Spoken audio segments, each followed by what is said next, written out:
I'm deep inside a catacomb of a North Carolina state penitentiary. I wouldn't want to work here, and I certainly wouldn't want to be sent here.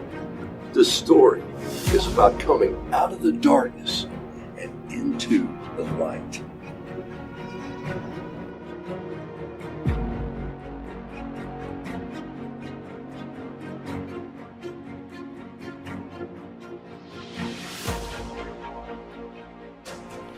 I can't imagine that my only contact with the world is through steel and plate glass.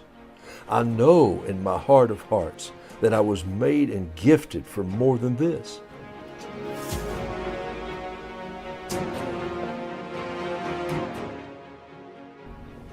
This facility held 300 men. Think about that across the country. How many prisons? 42 of our states in this nation have more prisons than colleges. Let me show you another example of that.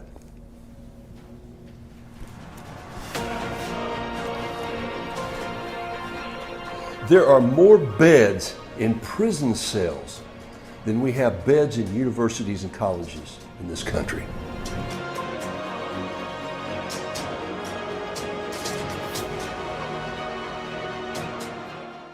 When Proverbs 2:26 began, they realized they had to stop the cycle.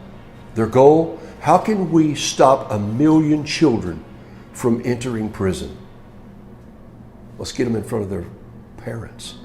So they brought children in front of their incarcerated parents and said, if you would like to meet, we can arrange it. Those parents said, I'm sorry that I left you, abandoned the family, that I chose poorly.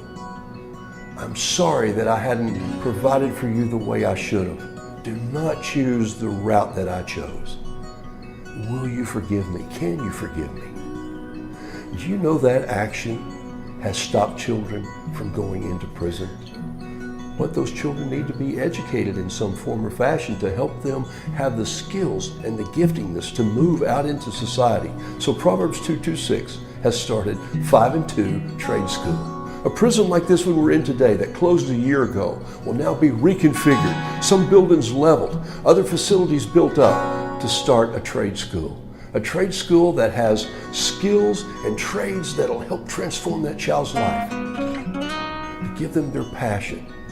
The video that we're working on today may be shot by some of those children in the future. The tools that they need to adapt, to change in confidence, to move into society. What a redemption story.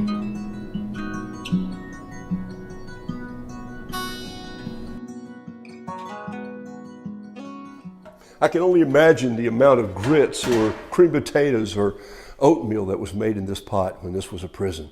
But now this dining facility will be refitted to become the 5 and 2 Trade School Culinary Arts Department. Stations set up so that students come in to learn to sous chef and then cook and then bake and make bread. Also, the facility is large enough outside for a garden, herbs, fresh vegetables. Bring those in and learn how to prepare them. The education you get from the kitchen is remarkable.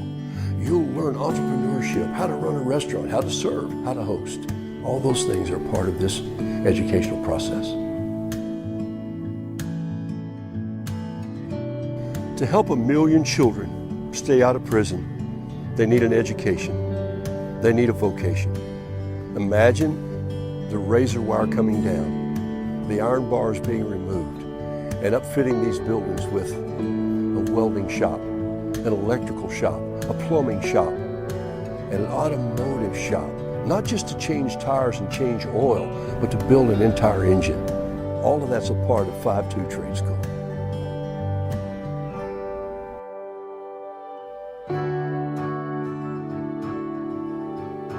This facility will handle 250 young people.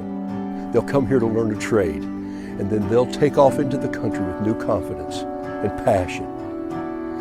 That's part of that million who will never enter the doors of prison.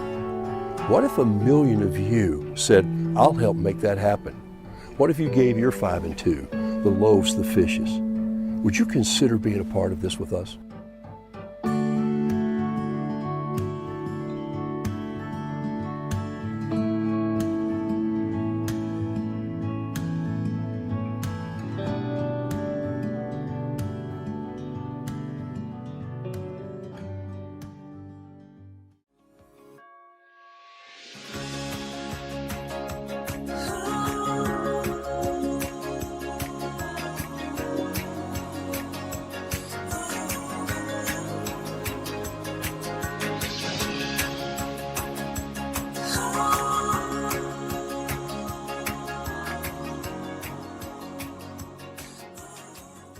The first time I met Cyril, most of you there know what I'm talking about. He came right at me, grabbed me, and it was obvious to me that this man had a passion. And you could tell he cared for others, and of course has a great spirit. So I just want to say to everybody there, Game Plan for Life, our ministry, and Joe Gibbs Racing, we're behind and support Proverbs 22:6. Way to go, Cyril. And it's a fantastic thing to be a part of Cyril's dream, turning a prison, if you can believe that. You talk about somebody having courage, turning a prison into a boarding school and a trade school so that he could help, and all of us can help, children of the incarcerated.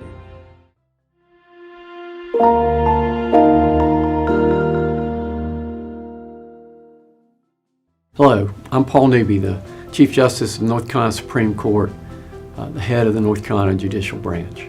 I'm sorry I cannot be with you this evening. I have an ACEs task force, and we look at adverse childhood experiences, adverse childhood environment, try to determine how that impacts these children. So many of them will grow up to be involved in the criminal justice system. How can we stop that? How can we interfere with this cycle? Well, Cyril has had that same burden, and by God's grace, his approach of reconciling daddies to their children, children to their daddies, he has been so successful. Less than a 2% recidivism rate, that's unheard of. Helping children go to college. Well, there's a part of it that he wants to enhance now, and that has to do with taking prisons and turning them into trade schools. To be able to train folks in skilled labor that's so needed in our state today. His concept of 5-2, 5 loaves, 2 fishes, in the biblical story that fed a multitude. Certainly, it's his goal, my hope, that he's successful in helping these young people achieve their God, or use their God-given talents to achieve a sense of purpose and meaning as they develop those talents in areas of trade that truly serve other people. So Cyril, those of you gathered here, God bless you.